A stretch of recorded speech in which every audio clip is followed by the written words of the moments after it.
nagmadali na ako dahil wala ng oras. Maaga ang pasok namin today. Then papasok na rin ako. Thank you, Lord. May trabaho na si Akit. Hindi na ako palamunin. Bago kami aalis, kailangan ko tumaarin ang mga hinugasan at plato ba kagabi. Duty ko ngayon, 7 to 3. So 8 hours.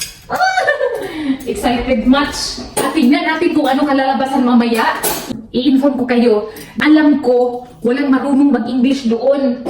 Anyway, bago umalis kay Vladimir, sinabihan na niya ako, natawagan ko daw siya kung kailangan ko ng translation.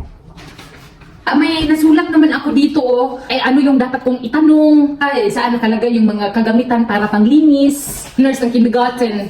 Good luck ninyo ako sa aking unang araw sa work. Mag-prepare pa ako ng mga baon. Prepare ko itong mga baon ko at saka gamot. Patuloy pa rin akong umiinom ng gamot para sa aking gallstone. Lahat nandito na. Baka may nakalimutan ako, nakuloy. And then, hindi ko din dapat kalimutan itong snacks ko. Bawal pa naman ako magutom. Itong kay Kuya Alex, kailangan ko din siyang i-prepare. Wala na talaga akong time. Before 7, dapat doon na kami sa kindergarten. Nandito na pala kami sa kindergarten. Ihatid ko lang to si Philip sa itaas. Then punta na ako ng office. Pana! Kana! Hore! Pwede din eh. Akala ko wala pang mga bata. Meron na pala sa itaas. Dito ako mamaya maglilinis. Pupunta na pala ako ng office. Mag-submit lang ako ng ID at saka insurance. Yun ang hinihingi ng chairman dito. Kumbaga sa atin ba. Ang dito naman tawag nila leader. Malapit lang naman ang office. Diyan lang mga 5 minutes lalakarin. 7:30 mag-open yung office. 7:20 pa lang. Excited much. Pero nagtaka ako ba? Dahil nakita ko doon ang cleaner. Ewan ko kung alam ng leader namin dito na nag-duty pala yung cleaner o baka siya ang magturo sa akin mamaya. No idea ako. Ito pala yung office ng village namin dito sa Slovakia. Ewan ko kung open na ba to. Ay, hindi pa open. There? You 7. Ano to? I-try ko daw buksan kung open na. Close pa nga. Ang tigas ng ulo mo, Margie, sabing 7:30. Ang aga ko kasi dito 7:20 pa lang. Nagbabaka sakali ba? Parang ako ata ang empleyado dito Most punctual. Close pa. Nandito na pala ako sa loob ng office. Pinapasok ako ng maintenance ba? Siya ang nag-open ng door. Sabi ko sa kanya, mag-antay ako dito sa loob. Malamig masyado sa labas. Nanginginig na ang mga kamay ko. Hindi ko na halos ma-close sa sobrang lamig. Mamaya pa daw yun, mga siguro 5 minutes. Nauna ako sa kanila, mga empleyado dito. A few moments later. Dito pala sa loob ng canteen, ang mga table, pinupunasan ko yan after mag-breakfast ng mga bata. So nakaprepare na ito for lunch. Sa lunch nga pala, after kumain ng Kinder 1 and Kinder 2, to be followed grade 1, grade 2, grade 3, and grade 4. Dito na rin sila kumakain. And of course, binabayaran din yung lunch nila. Ang last punas ko dito, after snacks ng mga bata at 3 p.m. Alam niyo ba, nagulat ako. Kasamahan ko na cleaners, i-vacuum ko muna bago mag-mop. Iba ang sabi niya sa akin, hindi, i-mop mo lang diretso yan. Nagulat ako niya, sabi ko sa kanya, sure ka na i-mop ko? Na nakita ko ang daming mga alikabok. So, ganito pala sila maglinis ba yan? Nahiya naman ako sa sarili ko. Gusto ko sanang i-vacuum to ba? Ayaw niya bahala siya Kain, nag-lunch na pala ako.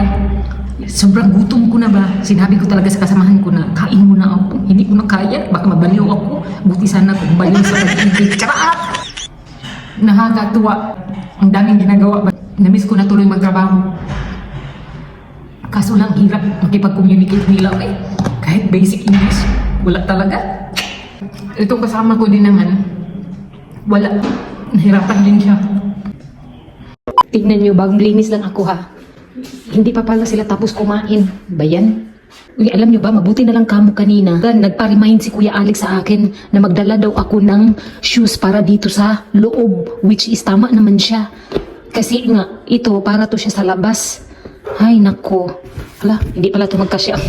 Sapatos ko dito. Ano ba yan, Margie? Ambisyusang palaka ka naman. Lagay ko na sana dito yung sapatos ko. Huwag na. Kahiya naman sa madlang people.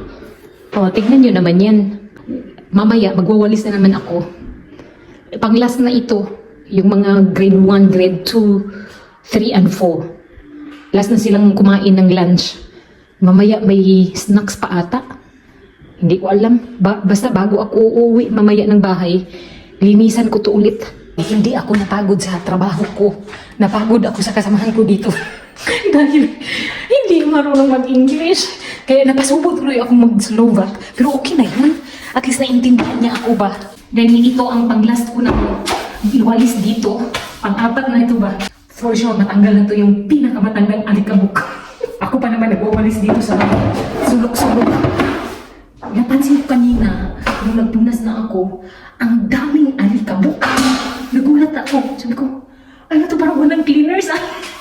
Hindi naman sa nagmamagaling ako, pero nagulat lang talaga ako ba. Sabi ko, ito na talagang paaralan na ito. Hindi naubusan ng alikabok. Siguro nga, ng ano yun. Kaya siguro everyday, pinupunasan talaga. Dahil hindi dito maaraw. Pero yung hangin, yun siguro ang nagdala ng alikabok. Natuwa naman ako kasi siya na doon. So, di ba, dalawa lang kami dito sa baba. Nagtanong siya sa akin kanina kung may trabaho na daw ako. Sabi ko, wala. Ayaw pumayag ng aking mister. Uy, kapag nagulat siya, bakit daw ako hindi pinayagan? Sabi ko sa kanya, maliit pa si Philip, ayaw pang pumayag ni Vladimir. In English yun, so hindi niya ako maintindihan. Tanong na lang din siya. Okay lang din yun kasi pareho naman kami eh. Siya, basic lang din alam niya ng Slovak. Dahil taga-Ukraine siya. Kaya basic lang din ang alam niya. Basic English, wala. Kaya nangamuti ako. Pati ang principal natawa sa akin. May isa, wala talaga. So nakasurvive ako. Hinahanap ko ang aking kasama ba. Tatanungin ko sana siya kung saan makikita yung plastic bag. Magpalit ako ng plastic bag sa mga basura. Hindi ko naman siya makita. Bahala siya. Mag-arrange na ako dito. Malapit ng 3 o'clock. Yun ang uwian time. O, sa sobrang excited ko, alam nyo ba na hindi ako nakatulog sa unang araw ng aking trabaho. Ewan ko, hindi ko alam. First time kong natulog ng 9 o'clock last night. Ayun, kanina nagising ako ng 2 AM. Saan ka pa? Bumangon si Vladimir kaninang umaga at nagulat siya sa akin. Sabi niya, bakit ang aga mo nagising? Sabi ko sa kanya, hindi ako makatulog. Sabi niya sa akin, matulog ka doon. Masyado pang maaga. Nadatnan kasi niya ako sa kusina around 3 AM. Ayun, gulat na gulat siya sa akin. Hindi ko talaga maintindihan. Ganito ako kapag unang araw ng aking trabaho. Hindi ako makatulog. Pero akong timang. Ang dami ko kasi iniisip. Magagawa ko ba yung trabaho? Maintindihan ba nila ako? Sign language lang naman. Naintindihan ko din sila sign language. O di patas kami. Asa na yung kasama ko Hindi pa ako tapos. Basura na lang. At sinabi pa ng principal kanina ba, maraming trabaho dito, no? Sabi ko sa kanya, ayos lang, natural lang to. Para sa akin, hindi lang nga itong nilinisan ko Usually, malalaki yung mga building ng school, di ba? Maliit lang to dahil ilang room nila, 2 lang. Kinder 1 at saka Kinder 2 lang naman ang meron dito. Hindi ko lang talaga ma-explain ng maigi ba sa kanya na sanay akong sa trabaho ng ganito Napagod lang ako sa kanila, hindi sa trabaho. Ano ba yan? Kung alam lang nila, ang utak ko dumudugo na hindi sa English, kundi sa Slovak language. Nakakatuwa din yung mga teacher dito ba? Dahil hindi sila marunong mag-English, tawang-tawa sila sa mga reaction ko ba? Kasi dawi ako magsalita, may halong Slovak siya, pero todo sign language ba? Ako naman, non-stop yung tawa ako sa kanila Natuwa ako sa mga reaction din nila. Pareho kaming nahihirapan din dahil puro mga language barrier.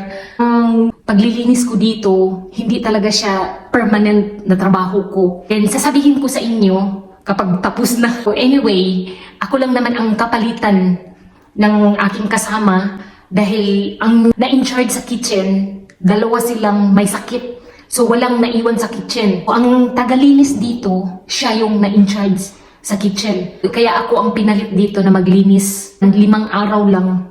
Sayang no? Dapat nabutan pa ng ilang weeks. Di bali? May mga opportunity pang darating para sa akin. Ako lang yung substitute. Hindi siya prostitute. Yung kasamahan ko pala, nandun sa itaas, sa room daw ng mga bata. Nakipag-chismisan yun ba, malamang. Papasok sana ako doon, tulong doon mga bata eh. Palitan ko sana itong mga garbage bag ba.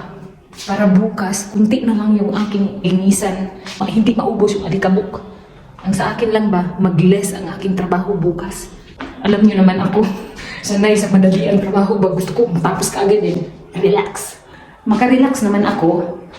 Kaso nga lang, inaantay ko ang oras, 1 hour na lang, uuwi na ako. Baka kasi may hindi pa ako natapos. Ang nagiging amo ko dito, yung chairman namin dito, pinasa ko kanina yung mga ID ko, kulang pa pala ng passport ko, at saka yung bank account, yun ang pinakagusto ko. Aantayin ko na lang siyang bumaba dito mamaya. Kasalanan ko kasi hindi ako nagtanong sa kanya kanina. Ano kaya ang Slovak ng plastic bag, no? Ay, tama, may kodigo ako dito. Ipakita ko ito sa kanya. Mabasa kaya niya to? Kasi nakasulat dito lahat eh. Hindi ko maintindihan. Kanina, may pinabasa ako sa kanya. Nung sabi ko, mag-drink ako ng gamot. Hindi niya ako maintindihan. Tapos sinulat ko na dito, hindi pa rin niya maintindihan. Sa bagay, hindi naman siya pure Slovak eh. Anong magagawa ko? Ay, ang hirap kapag hindi pareho ng lingwahe ba? Kahit English man lang sana, wala. Tama, may nakita akong plastic bag. Ipakita ko to sa kanya. Grabe naman kung hindi pa rin siya makaintindi. Diba, parang ayaw ko nang umuwi ng bahay. Mas gusto ko na dito mag-stay. Ang sarap kausap ng kasama ko ba? Palangiti siya. Kaso lang, hindi kami magkaintindihan. Pero panay ang joke niya sa akin. Parang ako lang ba, bungisnis. Pero maganda siya. Tanungin ko siya bukas kung magpapakita siya sa vlog ko. Nagandahan ako sa kanya. Yung beauty niya ba na hindi talaga siya typical na Slovak. May bata nakakita sa akin ba nagbo-vlog ako. No? Tam? Ikaw? Nagtaka siya kung bakit wala akong kausap pero nagsasalita ako. Ipo guys, ahoy! See? Nagtatanong ako kung ano pang dapat kong gawin. Sabi niya sa akin, bukas lang, mag-relax ka lang. Natawa naman ako sa kanya. O sige, relax. Ay, thank you Lord. Tapos na yung duty ko. Uwi na pala ako ng bahay.